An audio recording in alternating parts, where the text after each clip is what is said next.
안녕하세요. 저는 50대 중반의 한국 여성입니다. 지금으로부터 30년 전에 일어났던 한신 와아지 대지진, 그러니까 고베 대지진 때 이야기를 하려고 합니다. 1995년 1월 17일, 그날을 잊지 못합니다. 새벽 5시쯤 되었을까요? 유학생이었던 저는 아파트형 주택인 맨션에서 자고 있었습니다. 강렬한 흔들림에 눈이 떠졌습니다. 대피할 겨를도 없이 이미 건물들이 무너지고 있었어요. 진도 7의 강진이 단 20초 만에 도시를 덮쳤습니다. 집안이 수평으로 흔들리면서 고층 건물과 고가도로가 무너졌습니다. 건물 2층, 3층이 무너지며 주거지가 초토화되었어요. 사실 눈을 뜬 순간 다시 정신을 잃어버렸습니다. 가까스로 눈을 떴을 때 지진으로 인해 정전이 된 상태라 아무것도 보이지 않았습니다. 완전한 어둠, 모든 빛이 사라진 암흑 그 자체였습니다. 지진이 몰고 온 먼지가 차가운 공기 속에서 떠돌고 있었고, 숨을 들이쉴 때마다 목구멍이 따갑고 코끝엔 콘크리트 냄새가 맴돌았습니다. 가구에 덮인 다리는 고통스럽게 울부짖고 있었습니다. 건물 잔해들이 떨어지는 소리가 들릴 때마다 온몸의 감각이 극도로 날카로워졌습니다. 허공을 향해 소리쳤습니다. 여기 사람 있어요. 물론 일본말로 외쳤습니다. 제가 한국인이라고 일본 당국이 저를 구조하지 않으면 어쩌나 두려웠습니다. 어디에 계세요? 일본어가 들렸습니다. 남자 목소리였어요. 모르겠어요. 근데 제발 와주세요. 기다려요. 누군지도 모르는 이 남자가 꼭 와주길 바랬습니다. 빛이 없어서 아무것도 안 보여요. 그러면 어떡해요? 노래해 주세요. 노랫소리를 따라 제가 찾아갈게요. 갑자기 노래라니. 평상시 같으면 이런 제안 따위 무시했을 겁니다. 그런데 부끄럽고 말고 그런 상황이 아니었습니다. 저도 모르게 애국가를 불렀어요. 동해물과 백두산이 마르고 닳도록. 남자가 다가오는 게 느껴졌습니다. 어둠 속에서 남자가 다가오는 소리를 쫓고 있었습니다. 남자의 호흡 소리가 거친 거 보니 남자의 상태도 좋지 않은 듯 했습니다. 남자의 손이 덜컥 제 손을 잡았습니다. 눈물이 날 것 같았어요. 다리가 깔리신 것 같은데 제가 구해줄게요. 남자는 제 다리 위 가구 잔해를 들어 올렸습니다. 아! 남자가 비명을 내질렀어요. 괜찮으세요? 못에 찔린 것 같아요. 괜찮아요. 남자는 거친 호흡을 내뱉으며 기어코 제 다리에 있는 가구 잔해들을 들어 올렸습니다. 마침내 제 다리는 자유가 되었어요. 그러나 다리에 힘이 들어가지 않았습니다. 두 다리가 마비가 된 듯 꼼짝도 하지 않았어요. 그 절망감이란 무서운 것이더군요. 다리가 안 움직여져요.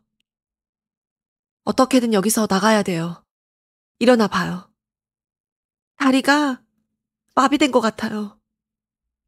어둠 속에서 남자는 말이 없었고 저는 절망감에 울고만 싶었습니다. 가세요. 저는 틀렸어요. 저한테 엎혀요. 괜찮으시겠어요? 그쪽도 지금 성하지 않은 몸 같은데 그럴 시간 없어요. 빨리 엎혀요. 저는 남자의 등에 엎였습니다. 남자가 몇 발자국 움직였을 때 건물 잔해들이 떨어졌습니다. 그 바람에 사방이 막혀버렸어요. 살려달라고, 여기 사람이 있다고 소리쳤지만 우리를 향해 되돌아오는 소리는 없었습니다. 남자와 저는 좁은 공간에 갇혔습니다. 그렇게 시간이 흐르고 있었습니다. 얼마의 시간이 지났는지도 알 수 없었습니다. 다만 점점 죽음을 향해 가고 있다는 게 느껴졌어요. 한국에 있는 부모님이 생각났습니다. 고등학교 때 부모님이 이혼하셨거든요. 두 분 다 재혼하셔서 저는 할머니 밑에서 컸고요. 방황을 많이 했어요. 가라는 대학도 안 가고 도망치듯 이곳 일본으로 왔어요. 다시는 한국으로 돌아가지 않을 거라고 맹세했는데 죽을지도 모른다고 생각하니까 한국으로 가고 싶네요. 남자는 제 이야기에 아무 말이 없었습니다. 괜히 내 이야기를 했나 그런 후회조차 들지 않았어요. 언제 죽을지도 모른다고 생각하니 부끄러움도 없어지더군요. 그런데 남자가 입을 열었습니다. 그것도 한국말로요. 제 어머니는 한국분이시고 아버지는 일본인이세요. 저는 일본에서 나고 자랐고요. 한국말 잘하시네요. 저도 한국말로 말했습니다. 한국어로 이야기를 하니 타국에 살며 눌러왔던 긴장감이 일순 풀리는 기분이었어요. 어머니가 어릴 때부터 한국어를 꾸준히 가르쳐 주셨어요. 부모님도 이 건물에 계세요? 다행히 부모님은 도쿄에 계세요. 지금쯤 여기 지진 소식을 들으셨겠지요. 남자의 이름은 겐토라고 했습니다. 겐토는 가끔씩 자기의 정체성이 의심된다고 했습니다. 100% 일본인이 아닌 것 같은 그 느낌. 그렇다고 한국인도 아닌 것 같은 느낌. 차가운 바람이 불었습니다. 잠옷바람에 저는 오들오들 떨었습니다. 겐토도 몸을 떨더군요. 추위로 인해 급격히 체력이 떨어지고 있었습니다. 너무 추워요. 추워서 죽을 것만 같아. 겐토가 저를 안았습니다. 저는 너무 놀랐습니다. 부끄러운 이야기지만 저는 그때까지 남자 품에 안겨본 적이 없었거든요. 겐토의 품은 따뜻했습니다. 외롭고 서러웠던 시간들이 위로받는 것 같았어요. 저도 겐토를 꽉 껴안았습니다. 생사가 달린 그 순간에도 남녀의 감정은 꿈틀대더군요. 저 외로웠나 봐요. 사람은 다 외롭죠. 겐토도 외로웠어요? 부모님도 다 여기 계신데 외로웠어요? 엄마가 한국인이라서 따돌림도 많이 당하고 무시도 많이 당했어요. 저는 100% 일본인이 될 수 없더군요. 그렇다고 한국인도 아니고요. 외로움이 나고 내가 외로움이에요. 어두워서 겐토의 얼굴은 볼 수 없었지만 겐토의 얼굴은 외로울 것만 같았습니다. 겐토가 나고 내가 겐토인 듯 느껴졌어요. 무슨 용기가 났는지 모르겠습니다. 겐토의 입술에 입맞춤을 했어요. 겐토가 놀라더군요. 그러나 겐토도 저에게 입맞춤을 했습니다. 지진으로 엉망이 된 그곳에서 겐토의 품과 겐토의 입술은 따뜻했습니다. 우리는 여전히 서로를 꽉 껴안았습니다. 그런데 자꾸만 졸렸어요. 졸지 마요. 졸면 죽을 수 있어. 너무 졸려요. 너무너무 졸려. 미옥 씨, 살아온 얘기 해줘요. 살기 위해 제가 살아온 이야기를 했습니다. 그 누구에게도 말할 수 없는 것들을 겐토에게 모두 다 말했어요. 겐토도 자신의 모든 것을 저에게 말해주더군요. 내가 상대의 모든 것을 알고 있고 상대도 내 모든 것을 알고 있다는 그 사실이 우리를 친밀하게 만들었습니다. 그럼에도 불구하고 계속 졸렸습니다. 게다가 탈수로 인해 몸이 지쳐가는 게 느껴졌습니다. 극심한 갈증이 몰아치고 있었어요. 겐토는 어둠 속에서 싱크대 아래를 살펴보았습니다. 배수관에 물이 있을 수도 있어요. 저도 안진뱅이 마냥 몸을 끌어 겐토를 향해 갔습니다. 겐토가 손을 더듬어 배수관을 분리하려 했지만 쉽지 않았습니다. 겨우 열었을 때 물이 쏟아져 나왔어요. 역한 냄새가 공간을 뒤덮었습니다. 겐토는 물이 담긴 자신의 손을 제 입에 가져다 주었습니다. 코를 찌르는 역겨운 냄새에도 불구하고 탈수한 제 몸은 그 물을 원했습니다. 겨우 목을 축이는 수준이었지만 생명이 몇 시간은 더 연장되는 것 같았습니다. 겐토도 나머지 물을 마셨고요. 싱크대 배수관에는 음식물 찌꺼기도 남아있더군요. 이런 것까지 먹어야 하나. 인간으로서의 자존심 따위는 없었습니다. 겐토와 저는 역한 냄새가 나는 그 음식물 찌꺼기를 먹으며 죽음을 향해 가는 몸을 겨우겨우 달랬습니다. 눈물이 나더군요. 할머니가 보고 싶어졌습니다. 울고 싶지 않았는데 울고 말았어요. 겐토는 또다시 저를 안아주었습니다. 이제는 너무나 자연스럽게 서로를 안았어요. 미옥 씨, 조금만 더 버텨요. 우리 살아서 돌아갈 수 있을 거야. 우리가 살 수 있을까요? 저는 평생 운이 안 좋은 사람이었거든요. 근데 그런 생각이 들어요.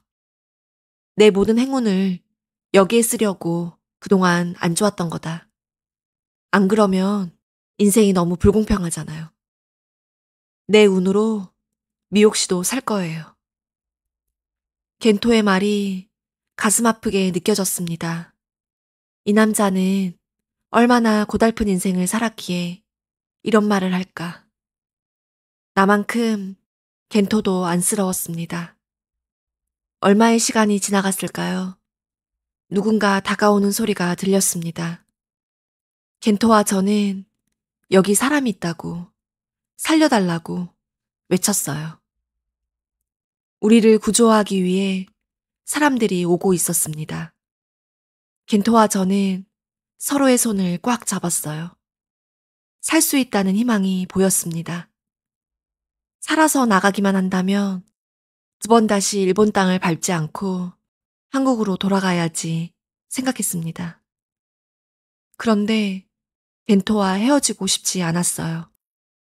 만난 지 100시간도 안 됐을 텐데 겐토를 잃고 싶지 않았습니다. 살아서 나가면 우리 한국으로 가요. 한국이요? 잘하면서 정체성 혼란 많이 느꼈다면서요. 혹시 모르잖아. 겐토상한테 일본보다 한국이 더 나을지. 나 그럼 한국에서 미옥 씨랑 같이 지내나요?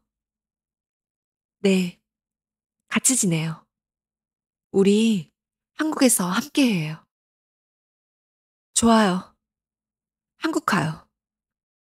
미옥 씨랑 함께라면 갈 수 있을 것 같아. 겐토와 저는 서로를 다시 안았습니다. 겐토가 제게 말했어요. 우리 여기서 나가면 사랑해요. 나 미옥 씨 사랑하고 싶어. 사랑한다는 말도 아니고 사랑하고 싶다는 말이었는데 제 심장은 가파르게 뛰었습니다. 죽을지도 모르는 그 상황에서 제 가슴은 사랑을 꿈꾸며 뛰고 있었어요. 구조대원들은 우리를 막고 있는 건물 잔해들을 치우고 있었습니다. 그런데 갑자기 건물 아래쪽에서 펑 하는 둔탁한 폭발음이 들렸습니다. 매캐한 연기가 올라오고 지독한 기침이 나기 시작했습니다. 차갑던 공기에 갑자기 온기가 느껴졌고 점점 열기가 올라오기 시작했습니다. 구조대원이 불이야 라고 소리쳤습니다. 겐토와 저는 탈출을 시도했지만 입구는 여전히 막혀 있었습니다. 주변 온도는 더 뜨거워졌고 연기는 점점 더 짙어지고 있었습니다. 건물의 일부가 다시 무너지더니 작은 틈이 생겼습니다. 먼저 나가요. 겐토가 말했습니다. 같이 가요. 공간이 좁아요. 빨리 나가요. 미옥 씨 먼저 나가면 나도 따라 나갈게요. 나 혼자 어떻게 가요? 못 가. 같이 가요. 우리는 살아나가서 한국에서 살 거예요. 그러니까 먼저 나가요. 저는 움직이지 않는 다리를 겨우 끌고 그 작은 틈으로 빠져나왔습니다. 겐토는 마지막까지 저를 밀어냈습니다. 구조대원들은 걷지 못하는 저를 업고 그곳을 빠져나가려고 했습니다. 안에 사람이 있어요. 불길이 걷잡을 수 없어서 일단 나가야 해요. 안에 사람이 있다고요. 그렇게 겐토는 그곳에서 살아남지 못했습니다. 대지진 몇 개월 후 겐토의 부모님이 제가 입원한 병원에 오셨습니다. 겐토의 부모님은 저를 꽉 안아주셨어요. 겐토상이 마지막 순간에 부모님께 사랑한다고, 존경한다고 꼭 전해달라고 말했어요. 사실 겐토는 그런 말을 한 적 없지만 저는 거짓말을 했습니다.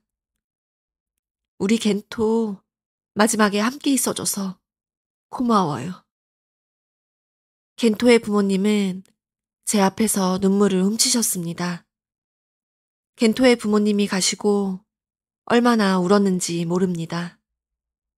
처음 이성으로 다가온 남자가 죽었다는 그 상실감, 슬픔, 나만 살아남았다는 죄책감과 고통이 저를 괴롭혔습니다. 다시 걷기 위해 재활치료를 받으면서도 다시 걷지 않게 되기를 기도했습니다.